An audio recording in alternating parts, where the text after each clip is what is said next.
Hello नमस्कार प्यारे विद्यार्थियों, एक बार फिर आपका स्वागत है आपके अपने YouTube channel Gyanvid Himalaya classes में।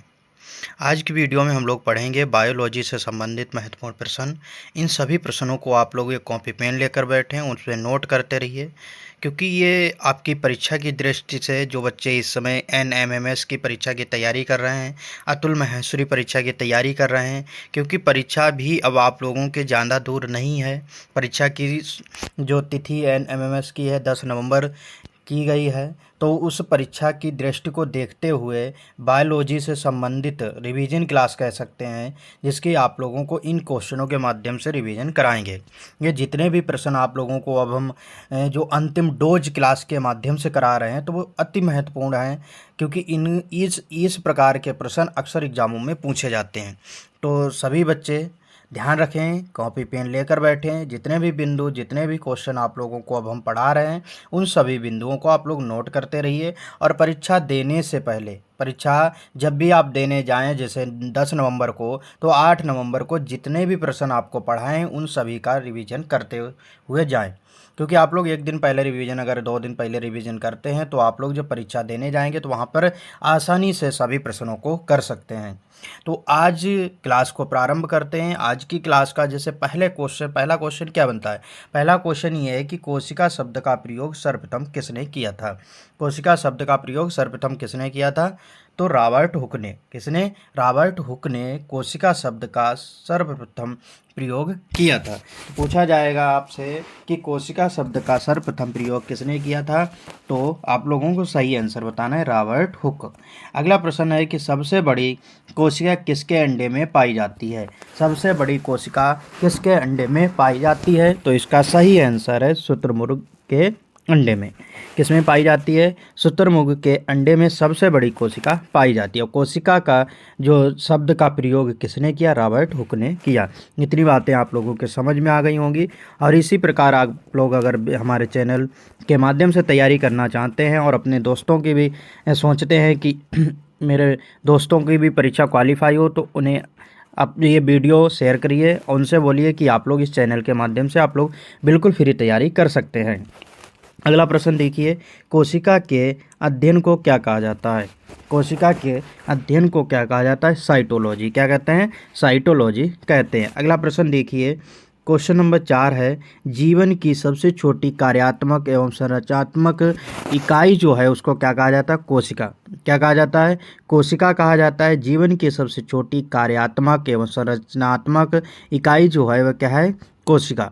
और कोशिका शब्द का प्रयोग किसने किया? रॉबर्ट हुक ने। और सबसे बड़ी कोशिका किसमें पाई जाती है? शुतुरमुर्ग के अंडे में। और कोशिका के अध्ययन को क्या कहा जाता है? साइटोलॉजी कहा जाता है।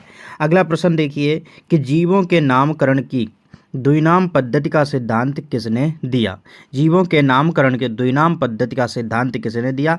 लिनियस ने। किसने दिया? लिनियस ने दिया। और कब दिया था? 1753 में। कब? 1753 में लिनियस ने द्विनाम पद्धति का सिद्धांत दिया था। अगला क्वेश्चन है कि वर्गीकी का जन्मदाता किसे कहा जाता है?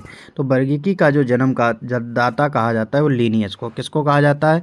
लिनियस को वर्गीकरण का जन्मदाता कहा जाता है। इतनी बात आप लोगों को समझ में आ गई होगी। अगला प्रश्न आप लोगों को देखना है, पढ़ना है और लिखना है, और आप लोगों को इन प्रश्नों को याद भी करना है। अगला प्रश्न है कि आधुनिक वर्गीकरण का पिता किसे कहा जाता है? तो आधुनिक वर्गीकरण का पिता पूछा जाए तो लिनियस। सही इसका आंसर क्या होगा? लिनियस।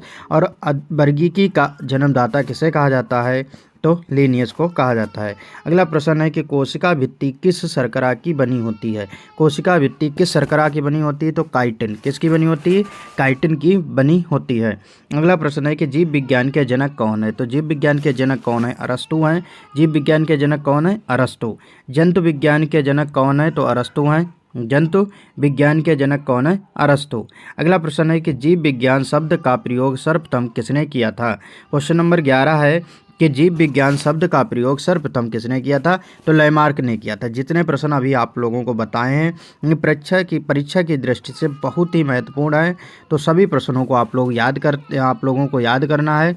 अगला प्रश्न देखिए, अगला प्रश्न जैसे पूछा गया है कि कोशिका सिद्धांत का प्रतिपादन किसने किया था? कोशिका सिद्धांत का प्रतिपादन किसने किया? साइडेन एंड स्वान ने। किसने? स्लाइडेन एंड स्वान ने कब किया था? 1838 से 1839 के बीच किया था। अगला प्रश्न है कि जीव द्रव्य का नामकरण किसने किया था? तो जीव द्रव्य का नामकरण किसने किया? पुरकिंजे ने। किसने किया था? पुरकिंजे ने किया था। तो जीव विज्ञान शब्द का प्रयोग सर्वप्रथम किसने किया? लैमार्क ने किया।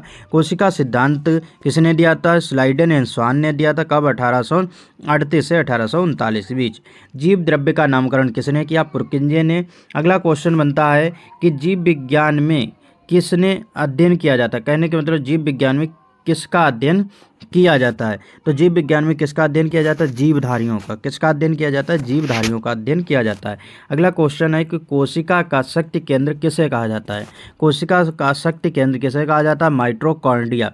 किसे कहा जाता है? माइटोकॉन्ड्रिया को क्या कहा जाता है? कोशिका मतलब कोशिका का शक्ति केंद्र कहा जाता है। क्या कहा जाता है? कोशिका का शक्ति केंद्र कहा जाता है। अगला प्रश्न है कि गाल्जी काय की खोज किसने की थी? गाल्जी काय की खोज किसने की थी? कैमिलो गाल्जी ने। किसने? कैमिलो गांजी ने किसकी खोज की थी? गाल्जी काय की खोज की थी। और उस कोशिका का शक्ति केंद्र किसे कहा जाता है? माइटोकॉन्ड्रिया का कहा जाता है। जीव विज्ञान में किसका अध्ययन किया जाता है? जीवधारियों का अध्ययन किया जाता है। अगला प्रश्न है कि माइटोकॉन्ड्रिया की खोज किसने की थी?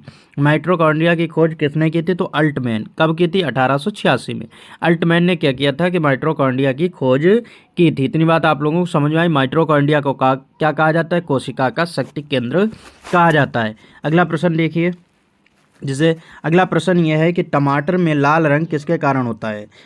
टमाटर में लाल रंग किसके कारण होता है? जो कि आप लोगों को इससे पहले हमने जब क्लास कराई थी तो उसमें बताया था कि टमाटर में लाल रंग किसके कारण होता है? किसके कारण होता है? लाइकोपीन के कारण। किसके कारण होता है? लाइकोपीन के कारण टमाटर में लाल रंग होता है। अगला प्रश्न है कि चुकंदर में लाल रंग किसके कारण होता है? चुकंदर में लाल रंग किसके कारण होता है? विटानिन। किसके कारण? विटानिन के कारण चुकंदर में लाल रंग होता है। अगला प्रश्न बनता है कि गाजर में लाल रंग किसके कारण होता है? तो गाजर में जो लाल रंग होता है कैरोटीन। किसके कारण? कैरोटीन। तो टमाटर में लाइकोपीन, चुकंदर में लाल रंग विटामिन और गाजर में लाल रंग होता है कैरोटीन के कारण। अगला प्रश्न है कि मनुष्य में लगभग कितने अवशेषी अंग पाए जाते हैं? अवशेषी अंग का मतलब है कि जिनके वातावरण के आधार पर या समय के आधार पर जिन अंगों का प्रयोग नहीं करते हैं तो वो अंग धीरे धीरे क्या हो जाते हैं? समाप्त हो जाते हैं। तो ऐसे अंगों को क्या कहा जाता है? अवशेषी अंग कहा जाता है। तो कितने अवशेषी अंग थे? तो वो 100 अंग। जैसे पहले थे लेकिन अब नहीं। जैसे पूंछ पहले होती थी, पहले जो होमोसेपियंस थे उनके अंदर पूंछ होती थी, लेकिन आज वर्तमान में क्या किसी मनुष्य के पूंछ होती है? नहीं होती, क्योंकि उसकी आवश्यकता ही नहीं पड़ी। जब आवश्यकता नहीं पड़ती है तो कुछ अंग ऐसे होते हैं जो धीरे धीरे समाप्त हो जाते हैं, तो उन्हीं को क्या कहा जाता है? अवशेषी अंग पाए जाते हैं। अगला है लैमार्कवाद का सिद्धांत किसने दिया था? तो लैमार्कवाद का सिद्धांत दिया था लैमार्क ने। किसने दिया? लैमार्क ने दिया था 1809 में। किसने दिया था? 1809 में लैमार्कवाद का सिद्धांत दिया था लैमार्क ने। अगला क्वेश्चन है आनुवंशिकता के पिता किसे कहा जाता है? आनुवंशिकता के पिता किसे कहा जाता है? ग्रेगर जॉन मेंडल को। किसको कहा जाता है? ग्रेगर जॉन मेंडल को क्या कहा जाता है? आनुवंशिकता के पिता। तो कब इन्होंने खोज की थी? 1822 से 1824 में की थी। अगला क्वेश्चन पूछा जाता है आनुवंशिकता संबंधी प्रयोग किस पर किया था? जैसे ग्रेगर जॉन मेंडल ने जो आनुवांशिकी की संबंधी जो प्रयोग किया था वो किस पौधे पर किया था? तो मटर के पौधे पर किया था। किस पर? मटर के पौधे पर किया था। इस प्रश्न को भी आप लोगों को याद रखना है। अगला क्वेश्चन है कि जेनेटिक्स का नाम प्रयोग किसने किया? जेनेटिक्स नाम प्रयोग सर्वप्रथम किसने किया था? वाटसन ने। किसने? वाटसन ने 1905 में। कब? 1905 में वाटसन ने जेनेटिक्स नाम प्रयोग किया था। आनुवंशिकता क्या होता है कि जैसे पीढ़ी दर पीढ़ी चली आने वाली कोई भी जैसे बीमारी है, किसी को अपने पूर्वजों को बीमारी थी, वो अब जो भी नई पीढ़ियां आ रही उनमें भी उस बीमारी की उत्पत्ति हो रही, तो ऐसे निम्न होते कारण हो सकते हैं जिसके कारण आनुवंशिकता कहा जाता है। उसे क्या कहा जाता है? आनुवंशिकता कहा जाता है। अगर जेनेटिक्स नाम का प्रयोग किसने किया? वाटसन ने। किसने? वाटसन ने 1909 में किया था। अगला क्वेश्चन है जिसे पूछा जाए कि जीन शब्द का प्रयोग सर्वप्रथम किसने किया? जीन शब्द का प्रयोग किसने किया? जॉनसन ने 1909 में किया था। कब किया था? 1909 में जॉनसन ने।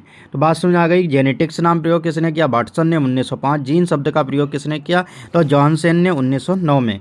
गुणसूत्रों का नामकरण किसने किया? गुणसूत्रों का नामकरण किसने किया? तो बाल्टियर ने। कब? 1888 में। बाल्टियर ने गुणसूत्रों का नामकरण कब किया? 1888 में किया था। मानव में कितने आवश्यक अमीनो एसिड पाए जाते हैं?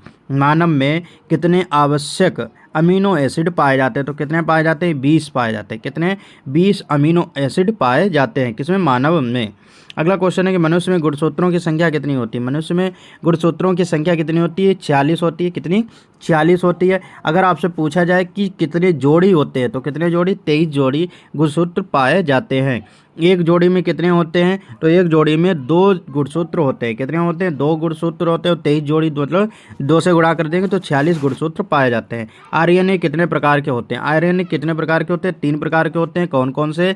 आरएनए, टीएनए, आरएनए और टीआरएनए, एमआरएनए। तो 3 प्रकार के आरएनए होते हैं। पूछा जाता है कि मनुष्य के कितने दांत 2 बार टूटते हैं? मनुष्य के कितने दांत 2 बार टूटते हैं? इस प्रश्न का आप लोगों को कमेंट के माध्यम से जवाब देना है। देखते हैं किस बच्चे को इस प्रश्न का सही आंसर पता है। अब हम लोग एक बार फिर रिवीजन कर लेते हैं। जितने प्रश्नों का अभी हमने अध्ययन किया है इस वीडियो के माध्यम से, उनको एक बार फिर हम लोग रिवीजन कर लेते हैं। तो देखिए आप लोग, पहला क्वेश्चन पढ़िए। पहला क्वेश्चन क्या था? ये पहला क्वेश्चन था कि कोशिका शब्द का सर्वप्रथम प्रयोग किसने किया था? रॉबर्ट हुक ने। कब किसने किया था? रॉबर्ट हुक ने किया था। कोशिका सबसे बड़ी कोशिका किस में पाई जाती है? किस अंडे में पाई जाती है? शुतुरमुर्ग के अंडे में पाई जाती है। कोशिका के अध्ययन को क्या कहा जाता है? साइटोलॉजी कहा जाता है। जीवन की सबसे छोटी कार्यात्मक और संरचनात्मक जो इकाई है वो क्या है? कोशिका है। जीवों के नामकरण की द्विनाम पद्धति का सिद्धांत किसने दिया है? तो लिनियस ने दिया है। कब दिया था? 1753। कब? 1753 में। वर्गीकी का जन्मदाता किसे कहा जाता है? वर्गीकी का जन्मदाता किसे कहा जाता है? लिनियस को। किसे? लिनियस को कहा जाता है। नहीं बात समझ आई? कोशिका शब्द का सर्वप्रथम प्रयोग रॉबर्ट हुक। सबसे बड़ी कोशिका किसके अंडे में? शुतुरमुर्ग के अंडे। कोशिका के अध्ययन को साइटोलॉजी। जीवन की सबसे छोटी कार्यात्मक संरचनात्मक इकाई कौन सी होगी? कोशिका। जीवों के नामकरण की द्विनाम पद्धति का सिद्धांत किसने? लिनियस ने। और वर्गीकी का जो जनक कहा जाता है लिनियस को कहा जाता है। इतनी बात आप लोगों के समझ में आगे प्रश्न देखिए कि आधुनिक वर्गीकरण के पिता किसे कहा जाता है? लिनियस को। किसको कहा जाता है? लिनियस को कहा जाता है। अगला क्वेश्चन, कोशिका भित्ति किस शर्करा की बनी होती है? कोशिका भित्ति किस शर्करा की बनी होती है? तो किसकी बनी होती है? काइटिन की। किसकी? काइटिन की। जीव विज्ञान के जनक कौन है? अरस्तु। जंतु विज्ञान के जनक कौन है? अरस्तु।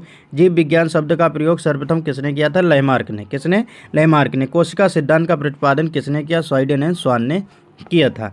अगला क्वेश्चन है कि जीव द्रव्य का नामकरण किसने किया? पुरकिंजे ने किया था। जीव विज्ञान में किसने अध्ययन किया जाता है? जीव विज्ञान में किसका अध्ययन किया जाता है? जीवधारियों का अध्ययन किया जाता है। कोशिका का शक्ति केंद्र किसे कहा जाता है? माइटोकॉन्ड्रिया को कहा जाता है। गाल्जी काय की खोज किसने की थी? गाल्जी काय की खोज किसने की थी? तो कैमलो गाल्जी ने की थी। माइटोकॉन्ड्रिया की किसने खोज की? तो अल्टमैन ने की थी। किसने? अल्टमैन ने की थी। कब की थी? तो 1886 में की थी। टमाटर में लाल रंग किसके कारण? लाइकोपीन के कारण। चुकंदर में लाल रंग विटामिन के कारण। और गाजर में लाल रंग होता है जो कैरोटीन के कारण होता है। मनुष्य में कितने अवशेषीय अंग पाए जाते हैं? तो 100 अवशेषीय अंग। लैमार्कवाद का सिद्धांत किसने दिया था? तो लैमार्क ने दिया था 1809 में। अगला क्वेश्चन, आनुवंशिकता के पिता किसे कहा जाता है? तो ग्रेगर जॉन मेंडल को कहा जाता है। आनुवंशिकी संबंधी प्रयोग सर्वप्रथम किस पर किया गया था? मटर के पौधे पर किया गया था। जेनेटिक्स नाम प्रयोग किसने किया? वाटसन ने। जेनेटिक्स 1905 में नामकरण किया था। और जीन शब्द का प्रयोग सर्वप्रथम किसने किया? जॉनसन ने 1909 में किया था। अगला क्वेश्चन जैसे पूछ लिया जाए, गुणसूत्रों का नामकरण किसने किया? तो गुणसूत्रों का नामकरण किसने? बाल्टियर ने 1888 में किया था। मानव में कितने आवश्यक अमीनो एसिड पाए जाते हैं? तो कितने पाए जाते हैं? 20 पाए जाते हैं। मनुष्य में गुणसूत्रों की संख्या कितनी है? 46 है। कितनी जोड़ी? तो 23 जोड़ी। आरएनए कितने प्रकार के होते हैं? तो आरएनए 3 प्रकार के होते हैं। आरएनए, टीआरएनए और एमआरएनए। और एक क्वेश्चन आप लोगों को कमेंट के माध्यम से बताना है कि मनुष्य के कितने दांत 2 बार जमते हैं। देखते हैं कौन बच्चा इसका सही आंसर देता है। तो हम उम्मीद करते हैं कि आज की वीडियो आप लोगों को बहुत अच्छी लगी हो। जितने भी आप लोगों को प्रश्न पढ़ाए हैं ये सभी प्रश्न परीक्षा की दृष्टि से बहुत ही महत्वपूर्ण है। सभी प्रश्नों को आप लोग कॉपी पेन लेकर नोट करते रहिए, नोट करिए और इन्हीं सभी प्रश्नों को परीक्षा देने से पहले, परीक्षा देने जाने से पहले आप लोग इन सभी प्रश्नों का रिवीजन करके जाएं, क्योंकि ये आपकी परीक्षा में आने की पूरी उम्मीद है। तो आज की वीडियो में इतना ही। धन्यवाद। Tata bye bye.